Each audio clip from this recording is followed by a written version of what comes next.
We built the walls, we placed the guards, we wired up the alarms.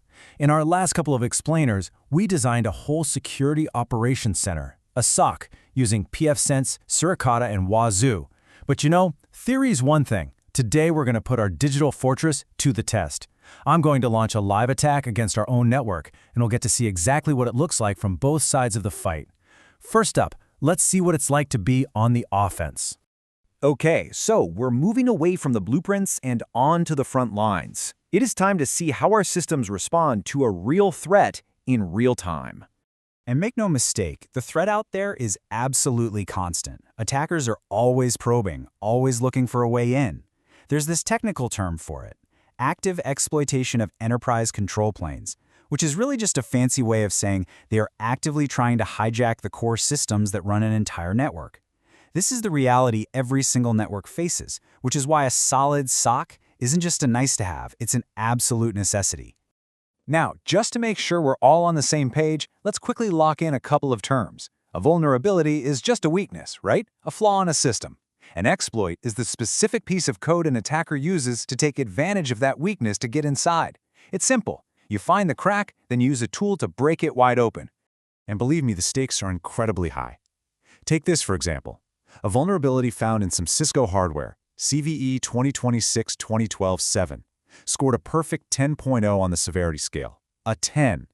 It allows a complete bypass of all security, which just goes to show you how devastating a single weakness can be. All right, I'm putting on my black hat. We're now looking at this whole thing from the attacker's perspective, what the security pros call the red team. Our mission? Find a way in. And right now, I know absolutely nothing about this network. The first step is always reconnaissance. I need to find an open door. And for that, I'm firing up a really common tool called Nmap to aggressively scan the network and just see what services are out there, exposed to the world. And there it is. The Nmap scan comes back with a hit, an open SSH port on a server. That's our door. Now we can stop poking around and start trying to kick it down. So for step 2, we escalate to exploitation. I'm loading up another common tool called Hydra to launch a massive brute force attack. It's going to absolutely hammer that SSH login, trying hundreds, maybe even thousands of common passwords every single second, just hoping one of them sticks. Now, to a poorly defended network, this is all just a blur of failed logins that might go completely unnoticed. It's like a fast-moving shadow. So, what does this storm of activity actually look like to our watchmen on the inside? Let's switch sides. We are now the blue team, the defenders inside the SOC. We're the ones watching the dashboards, ready to see how our setup, pfSense, Suricata, and Wazuh handles this incoming threat. Our whole strategy is about layers. Think of it like this. Our pfSense firewall is the outer wall of the castle. Suricata, our intrusion detection system, is the guard on that wall, watching everything that moves. And Wazuh? Well, Wazuh is central command, the brain that puts all the pieces together. The instant that Nmap scan hit our network, the dashboard just lit up like a Christmas tree. Our first line of defense, that pfSense firewall, immediately saw and logged all those rapid-fire connection attempts coming from one single IP. The first domino has officially fallen. But here's where our defense gets a lot smarter. Suricata, our network watchman, doesn't just see a lot of traffic. It recognizes the signature of that traffic. It knows this isn't normal. It knows it's a scan, and it specifically flags the tool being used, triggering a high-priority alert. And this is where the magic happens. Wazuh, the brain of our whole operation, starts connecting the dots. It sees the initial scan logs from the firewall. Check.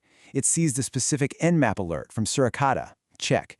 And it sees the endless stream of authentication failures from the target server itself. So it correlates all these separate events into one single undeniable conclusion. We are under attack.